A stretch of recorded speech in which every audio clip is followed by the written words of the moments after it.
Yeah, what's good, subscribers? YouTube, Facebook, Instagram, wherever y'all may be. But, bringing a new video to y'all today. And this video will touch on the failure of understanding religious symbology, right? Okay, I'm mainly going to touch on this because mainly the whole Christian religion and a lot of their precepts and ideas and beliefs come from misinterpretations or misunderstandings dealing with uh, misunderstanding symbology in the Bible. And the main point in this is verses like Isaiah 53, Isaiah 42, such and such, because those books are mainly what we call servant songs, right?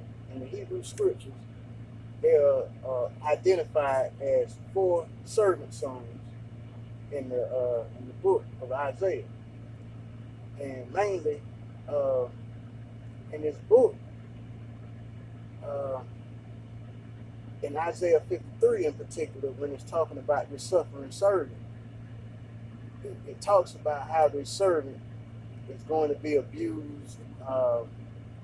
He's going to be his stripes will redeem people, and his oppression and all of that will be a sign to people or whatever. But looking at it on a literal surface note, if you read the verse directly, it looks as though it's talking about an individual or a person. But when you understand the poetic nature of the verses, you will understand that it's dealing in this thing which is called dense poetry or dense writing. See, people who are creative or deal in writing and poetry, they understand this technique and they may have a better insight on biblical literature. That's probably why I understand it, because I understand poetry. And let me explain to y'all what dense poetry actually is. Dense poetry is the art of writing poetry, and instead of conflating the words or the writing, you write it in verses and you break it apart. And also, when you write in dense poetry, you're trying to convey a feeling of using symbolic wording. It's not the standard language that you would typically use. Like you would use a lot of figurative references to a lot of things. You get what I'm saying? So now when you're dealing with what they call prose literature, you would write it standardly. You would talk like, say, if I'm telling a story, I'm not using no figurative language. I'm making it real easy for everyone to understand what I'm saying. That's a literal brand of prose writing. But when you read stuff like Psalms and Isaiah 53 and those particular verses in that nature, they are using symbolic and figurative language in those verses. And when you read things like Isaiah 53, when it says, "Oh, He will bear our stripes and He will heal us," and woo woo, they are talking about the nation of Israel as a unit being described in this poetic nature.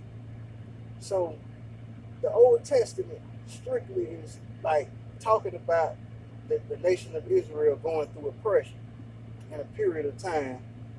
And over this period of time, the Jewish people will be redeemed, they'll repent, and when the ushering of the real Messiah comes in, he will make all the nations bow down and respect the people of Israel, because he will see that everything they have been through, they have overcame, and their God is more glorious than any other God.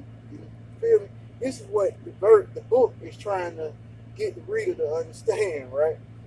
But you can't just jump into the book and go into the 53rd chapter. You have to read the whole book and get the general message of what the book is trying to convey to the reader. So I see this a lot in churches and religions where they don't really explain the whole context of a book. They'll jump right into the middle of a chapter, or insert themselves right into the deep parts of a book and just pick out scriptures and cherry pick things that they want to teach. Sometimes you can get a good meaning from doing things like that, but you are missing the broad body of what the book is trying to convey to the reader. So when Christianity decided to start taking pieces and ripping out parts of verses of the Old Testament and using them for their own benefit, this is why most Christians don't see the contradictions or see that the errors or the misalignment of the New Testament scriptures with the Hebrew scriptures. Because if you read the Hebrew scriptures from the front to the end, and you pick up the New Testament and read it from the front to the end, and you get a context understanding of everything that's written in them, you will see that Jesus is not what they're projecting him to be in the book. Because, like I say, the New Testament has to use the Jewish book as their standard of basis. It validates their book. So if the Jewish book disagrees with the New Testament, disagrees with Christianity, it proves that Christianity is a false doctrine. And that's just the cut of the situation. I mean, I'm not saying this to be disrespectful or try to insult Christians or deter your faith or anything like that. I'm just teaching factual truth. And dealing with factual truth and dealing with the Bible, you have to understand what the writer was trying to get the reader to understand. So with this video, I hope everybody understands or at least tries to grasp what dense poetry or dense writing is. And in doing so, I hope we can have a good discussion. Y'all can bang the comments or you know how we do it, man. All right, y'all hit me up, man. 100.